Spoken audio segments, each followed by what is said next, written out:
Okay guys, hari ni ada segmen baru. Saya kongsi, anda dengar. Okay, jom.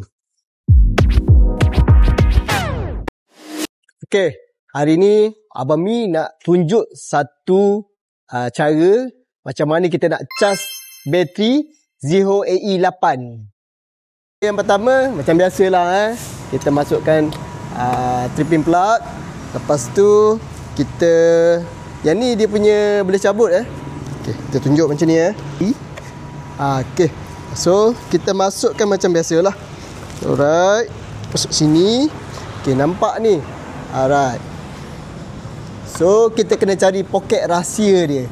Ni dia, tekan sekali, dia akan keluar macam ni lah. So dia ada penutup charger di sini. Okay, yang ni nampak dia ada bahagian rata kat sini kan. Ni kan circle kan. Dia rata ni mesti menghadap ke atas lah. Masuk je macam ni. Dah cas. Cara yang kedua pula, ni dia. So kita kena buka zip macam biasa. Lepas tu dia ada bagi dua charger macam ni lah. Okay, sama juga dia ada bahagian rata dan bahagian circle. Okay, so kita ambil yang charger tadi tu, yang cara yang pertama. Kita masukkan macam ni. Alright, nampak? Masuk kan? Okay, lepas tu kita kena buka lah yang ni. Kita buka dan tarik, tolak tepi. Buka juga, tarik dan tolak tepi. Okay, pastikan dulu bahagian ni kita naikkan ke atas.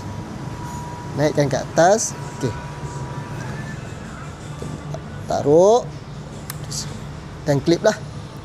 Okay, right. Okay, selepas kita dah siap cas lebih kurang 2 ke 3 jam macam tu, atau paling lama pun 4 jam lah. So kita buka balik macam ni. Okay, tolak je ke atas.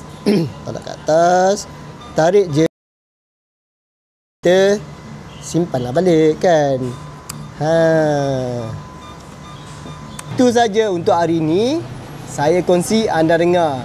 Dan kita sama-sama belajar. Bye-bye.